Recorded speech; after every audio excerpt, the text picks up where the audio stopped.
অনেক দিন ধরেই ভাবছিলাম আমরা যে কক্সবাজার ট্যুরে যাব, কিন্তু সময় হয়ে ওঠে না। অনেক পরিকল্পনা করে অবশেষে সেই শুভক্ষণটি আসলো। আমরা কক্সবাজারের উদ্দেশ্যে রওনা দিলাম। এই যে রিক্সায় করে স্টেশনে যাচ্ছি। আমরা যাব মোট 12 জন, বাকিরা সবাই স্টেশনে অপেক্ষা করছে। এই যে আমার জন্য অপেক্ষা করতেছিল। আমি পৌঁছে কিছুক্ষণের মধ্যেই ট্রেন চলে আসলো। এই যে ট্রেন দেখতে পাচ্ছেন, ট্রেন স্টেশনে দাঁড়াতে আমাদেরকে ট্রেনে তুলে দেওয়ার জন্য ছোট্ট ভাই ওর পরিবার নিয়ে এসেছে। আমরা এবং আমাদের লাগেজগুলো তুলতে ও সহায়তা করতেছে। মোটামুটি যে এরা আসছিল আমাদেরকে তুলে দিতে। আমরা ট্রেনে উঠে রওনা দিলাম ঢাকার উদ্দেশ্যে। আমরা রওনা দিলাম। এই ঢাকায় সাইড এবং সাম্য আমাদের রিসিভ করার জন্য অপেক্ষা করতেছিল। পরের দিন সকালে আমরা ঢাকায় পৌঁছে ওরা রিসিভ করে নিয়ে গেলো আমাদের। আমরা সারাদিন ঢাকায় থেকে সন্ধ্যায় আবার চলে আসলাম স্টেশনে কক্সবাজার উদ্দেশ্যে রওনা দেওয়ার জন্য। আমরা ট্রেনে উঠে সবাই বসছি। এই যে কক্সবাজারের উদ্দেশ্যে রওনা দিচ্ছি আমরা। তখনকার দৃশ্য এটা। আমরা কক্সবাজারের উদ্দেশ্যে রওনা দেওয়ার কিছুক্ষণ পর রাত শেষে সকাল যখন হলো, সকালবেলা জানলার দিকে তাকাতেই দেখতে পেলাম যে দূরে পাহাড় দেখা যাচ্ছে। তখনই আমার মনে হলো আমরা হয়তো বা কক্সবাজারের কাছাকাছি এসে গেছি এবং অবশেষে কক্সবাজার স্টেশন, সে কাঙ্ক্ষিত রেলওয়ে স্টেশন কক্সবাজারে পৌঁছে গেলাম। আপনারা দেখতে পাচ্ছেন কক্সবাজার স্টেশনটা। স্টেশনে যে আমরা নেমে আমাদের লাগেজগুলো গুছাই নিয়ে আমরা স্টেশনের মূল ভবনের দিকে রওনা দিচ্ছি। এই যে আমরা মূল ভবনের দিকে যাচ্ছি। স্টেশনটার বর্ণনা কিভাবে দেবো আমি বুঝতে পারতেছি না। এত সুন্দর একটা স্টেশন যা খালি চোখে না দেখলে আসলে ভিডিওর মাধ্যমে বোঝা কঠিন। এত সুন্দর পর্যটন এরিয়ায় এই ধরনের একটা স্টেশন আসলেই কাম্য হওয়া উচিত ছিল। স্টেশনটা দেখুন কি সুন্দর একটা স্টেশন, নিঃসন্দেহের প্রশংসা। আমাদের দুর্ভাগ্য ছিল তখন প্রচণ্ড বৃষ্টি। যখন আমরা নামলাম 7:45 তখন প্রচণ্ড বৃষ্টির মধ্যেই এই অটো নিয়ে রওনা দিলাম আমাদের হোটেলের উদ্দেশ্যে। হোটেল এই যে দেখতে পাচ্ছেন, হোটেল COX। এখানে আমরা থেকেছিলাম। হোটেল COX-এ আমি আগে থেকে বুকিং করে রেখেছিলাম রুম। আমি লবিতে ওরা আগেই প্রবেশ করে বসেছিল। আমি লবিতে প্রবেশ করে ডেস্কে কথা বলে রুমের চাবি এবং আমাদেরকে হেল্প করার জন্য একজন অ্যাটেন্ডেন্ট সাথে নিয়ে আমরা রুমের দিকে রওনা হলাম। আমরা আগে রুমে উঠবো। এই যে আমাদের রুমটা মোটামুটি সুন্দর, বড় একটা বেড আছে, লাইটিং সুন্দর। তারপরে এই যে ড্রেসিং টেবিল আছে, কফি স্টেশন আছে, টিভি আছে, একটা আলমারি আছে। আলমারিতে বিভিন্ন জিনিস রেখে দিতে পারবো। এসি আছে, সোফা আছে, টেবিল আছে। পাশাপাশি বাথরুমটাও বেশ ঝকঝকা তকতকা এবং পাশে একটা ছোট্ট ব্যালকনি আছে। এসব দেখার পরেই আমি দৌড় দিলাম হোটেলের ব্যালকনিতে গিয়ে দাঁড়িয়ে প্রথম দেখলাম আমার জীবনের প্রথম সমুদ্র। কি যে অপরূপ সুন্দর সমুদ্র, আসলে নিজ চোখে না দেখলে বর্ণনা করা কঠিন। তাড়াহুড়ো করে কাপড় চেঞ্জ করে আমরা রওনা দিলাম। যেহেতু সমুদ্র সৈকত সুগন্ধা বিচ আমাদের পাশে, আমরা পাশেই ছিলাম, সুগন্ধা বিচের পাশেই। আমরা সেখান থেকে রওনা দিলাম খালি পায়ে, জুতা স্যান্ডেল খুলে রেখে আমরা খালি পায়ে রওনা দিলাম সমুদ্রের দিকে। এই যে আমরা যাচ্ছি সমুদ্রের বিচে, আমরা পৌঁছে গেছি। অল্প একটু হাঁটা দিলেই আমরা বিচে পৌঁছে যাচ্ছি। খুব কাছেই যেহেতু ছিলাম, সেহেতু কাছ থেকে সমুদ্র দেখবো, সমুদ্রে নামবো। আমরা আসছিলাম ওয়ার্কিং ডেতে, অথচ ওয়ার্কিং ডেতে এত পর্যটক হবে আমি কল্পনাও করতে পারিনি।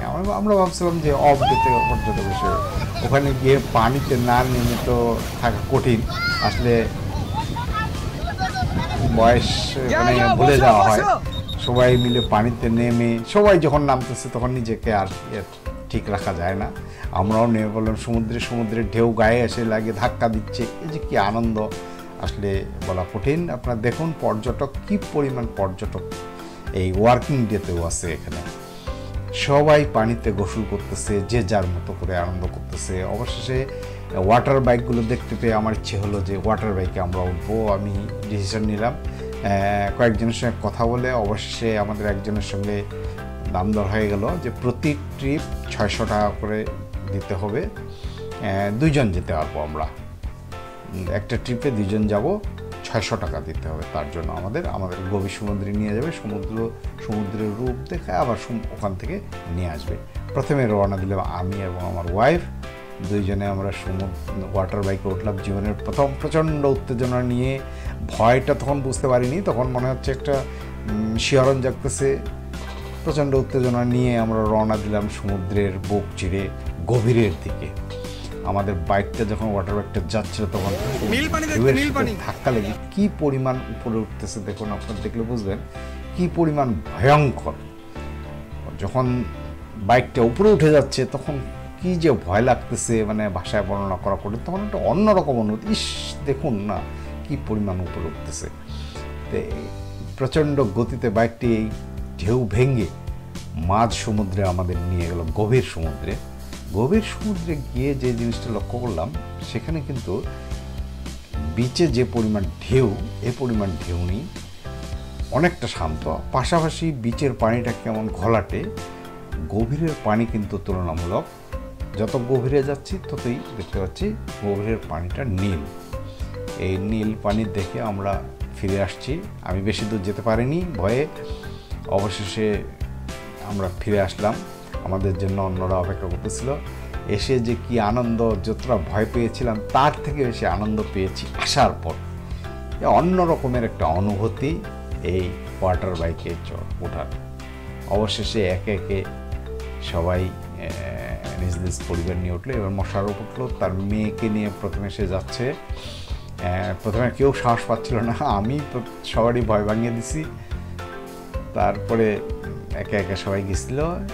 এখন যাকে দেখতে পাচ্ছেন এটা হচ্ছে ছোটো ভাই মোশাররফ। সে তার মেয়েকে নিয়ে গেল এবং ফিরে আসলো। দেখুন তাদের অনুভূতি, তাদের চেহারাগুলো দেখলে বুঝে যায় ভয় এবং আনন্দ মিশ্রিত একটা সুখ। এবার ফিরে আসতেছে, মোশাররফ 2বার গেছিলো, ওর ওয়াইফকে নিয়ে গেছিলো। এই ফিরে আসতেছে ওর ওয়াইফের চেহারাটা দেখলেই বোঝা যায় যে কী পরিমাণ ভয় পেয়ে গেছিলো সে। আসার পরে একটা তৃপ্তির হাসি যে না, নির্ভয়ে কোনো সমস্যা ছাড়াই ফিরে আসলাম। এইটা একটা খুব আসলে চ্যালেঞ্জিং বিষয় যে এই সমুদ্রে, উত্তাল সমুদ্রে এইভাবে ওয়াটার বাইক নিয়ে হাঁটা। সবাই নদীর পানিতে গোসল নিয়ে ব্যস্ত। এবার মীরা তার ছেলেকে নিয়ে, তাসিনকে নিয়ে যাচ্ছে।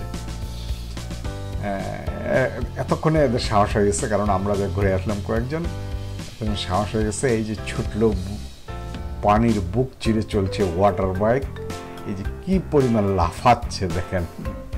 এদিকে আমরা সবাই নদীতে, সমুদ্রে গোসল করছি, যে যার মতো করে গোসল করছি।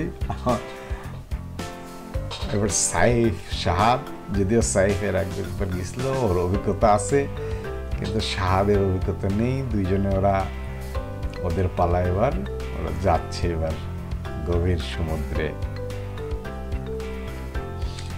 আসলে ওয়াটার বাইকটা নিয়ন্ত্রণ করে ওই ছেলেটাই, যে পাইলটটা আমাদের সাথে থাকে।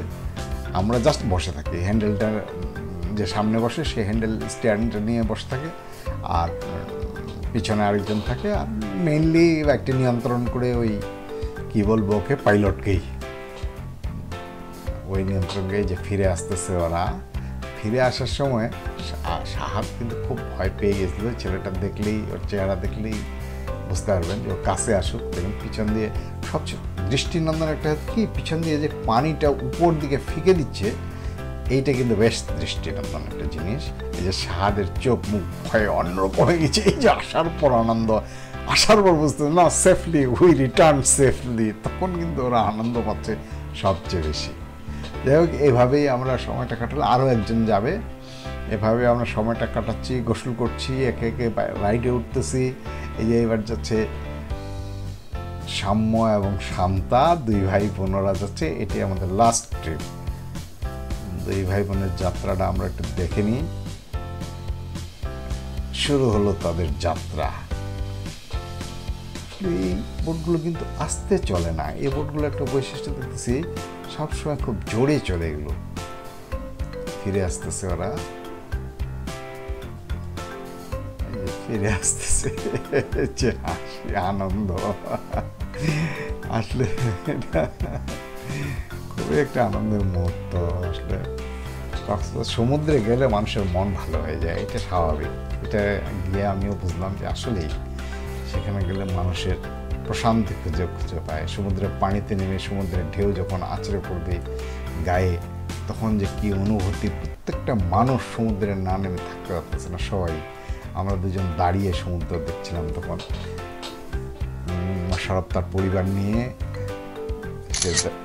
এই যে আনন্দের বই প্রকাশ হচ্ছে এদের অনুভূতিগুলো। অবশেষে উঠে এসে আমরা হোটেলে আসলাম। হোটেলে ফ্রেশ হয়ে হোটেলে খাওয়ার ব্যবস্থা ছিল, লাঞ্চটা আমরা ওখানেই করলাম কোরাল মাছ দিয়ে। খাওয়াটা খুব ভালো ছিল। কোরাল মাছ খেয়ে রেস্ট নিয়ে সন্ধ্যাবেলা আমরা বের হলাম রেডিয়ান্ট ফিশ ওয়ার্ল্ডে। এই রেডিয়ান্ট ফিশ ওয়ার্ল্ড এখানে অনেকটা পানির ভিতরে, চতুর্দিকে পানি, ভিতর নিচে রাস্তা দিয়ে হাঁটবেন আর সামুদ্রিক মাছগুলো দেখতে পাবেন। দেখতে খুব সুন্দর। এর টিকিট প্রতি পার পারসন 300 টাকা।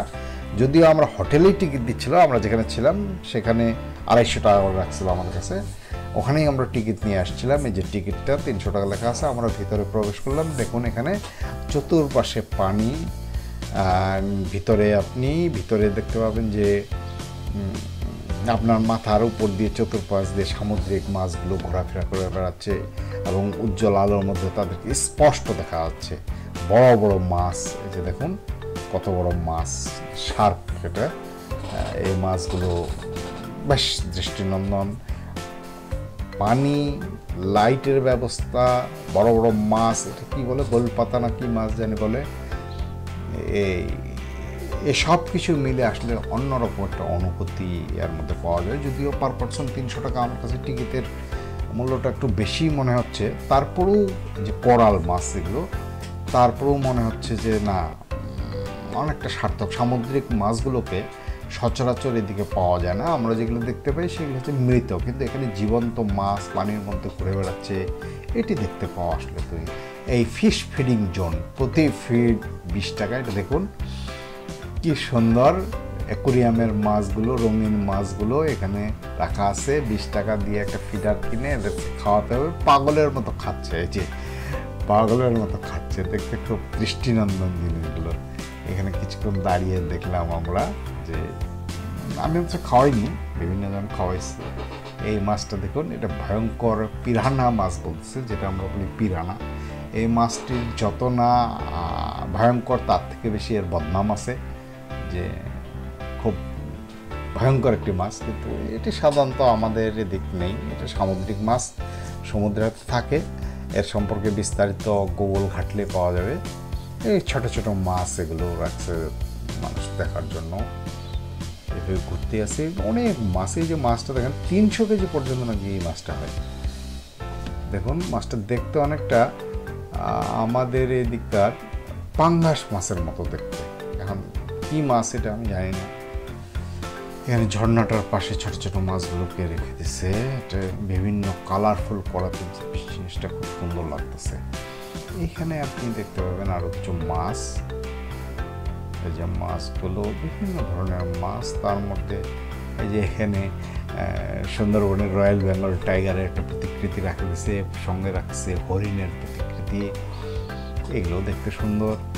তার ভিতরে আমরা এই যে এটা হচ্ছে লবস্টার,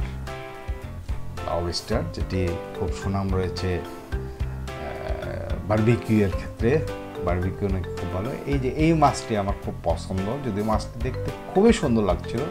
এটা অ্যাকোরিয়ামের মাছ, অ্যাকোরিয়ামে পাওয়া যায়, এটা আমি অনেকবার দেখছি। তবে এখানে বড় একটা গ্লাসের মধ্যে মাছটাকে খুব সুন্দর লাগছিল। এই মাছটি কি মাছ, সামুদ্রিক মাছ, আমি নাম জানি না। অনেক মাছেরই হয়তো নাম জানি না আমি। এই মাছটিও সুন্দর দেখতে, অনেকটা কই মাছের আকৃতি হলেও মাথাটি তার ভিন্ন। মাথাটি দেখলে বোঝা যায় এটা একটা অন্য মাছ। বিভিন্ন, এটা মাগুর মাছের মতো দেখতে অনেকটা মনে হচ্ছে, ক্যাটফিশ যেটাকে বলা হয়। বিভিন্ন প্রজাতির মাছ, এত মাছ যেমন আমি দেখিনি কোনোদিন। সামুদ্রিক মাছ, এর নামও জানি না। এই মাছটি আকৃতিতে বিশাল। এখন মাছটি বিশাল না, গ্লাসটা এইভাবে কোনো ম্যাগনিফাইড গ্লাস লাগানো হয়েছে জানি না, মাছটি তো বিশাল লাগতেছে। মাছটি দেখুন, মাছটি একটা এক্সট্রা সৌন্দর্য আছে। লেজের দিকে তার পাখনাগুলো একটু বিভিন্ন ধরনের। রেড টেইল ফিশ, এই মাছগুলোর কালারটা, ছোটো ছোটো মাছ, এগুলো মাছ অনেকটা আমাদের পুঁটি মাছের মাছ সাইজের মতো, যদিও পুঁটি মাছ নয়, এগুলো সামুদ্রিক মাছ, কালারটাও ভিন্ন। আমি আকৃতির কথা বলছি, আকৃতিতে। অবশেষে আমরা বের হয়ে আসি রেডিয়ান ফিশ ওয়ার্ল্ডের সামনে দাঁড়াইছিলাম, ওখানে ফটো সেশন করে আমরা চলে আসলাম সুগন্ধা বিচের পাশেই। এই এলাকাটা দেখুন, সুগন্ধা বিচের পাশের এই এলাকাটা, এটা হচ্ছে ফিশ মার্কেট, যেখানে বিভিন্ন ধরনের সামুদ্রিক মাছগুলো বারবিকিউ বা ফ্রাই করে খাওয়া হয়। পাশাপাশি অনেক স্টোর ফুড কোর্ট রয়েছে। এখানে আমরা একটা restaurant, Cox sea food and barbecue, এখানে আমরা এই যে কোরাল মাছ নিলাম, লবস্টার নিলাম, আর নিলাম ক্রেব। আমরা বারবিকিউ এবং ফ্রাই করে খাবো এগুলো আমরা ওখান থেকে অনেক দোকানে আমি ঘুরছি, অনেক দোকানে ঘুরে তারপরে এই দোকানের মাছগুলো আমার কাছে সবচেয়ে বেশি তাজা মনে হয়েছিল, তাই আমরা সিদ্ধান্ত নিয়েছিলাম যে এই দোকানে কিনবো। এই দোকানের মাছটা, কোরাল মাছটা বড় ছিল, এটা ছিল 2 কেজি 750 গ্রাম কোরাল মাছটা। তো লবস্টারটা খুব একটা বড় না, মাঝারি সাইজে।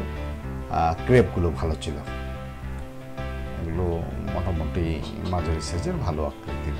যে আমাদের মাছটা পরিষ্কার পরিচ্ছন্ন করছে, ভিতরে আমরা নিজে দাঁড়াইছিলাম, দাঁড়ায় থেকে আমাদের সামনে আমরা এগুলো পরিষ্কার করে ফ্রাই করে বারবিকিউ করে নিচ্ছি। এই যে লবস্টারটা এদিক করতেছে,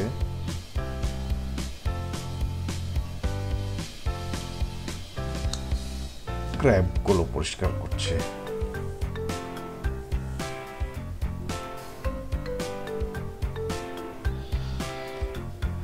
ক্র্যাবগুলো ফ্রাই হয়ে গেল।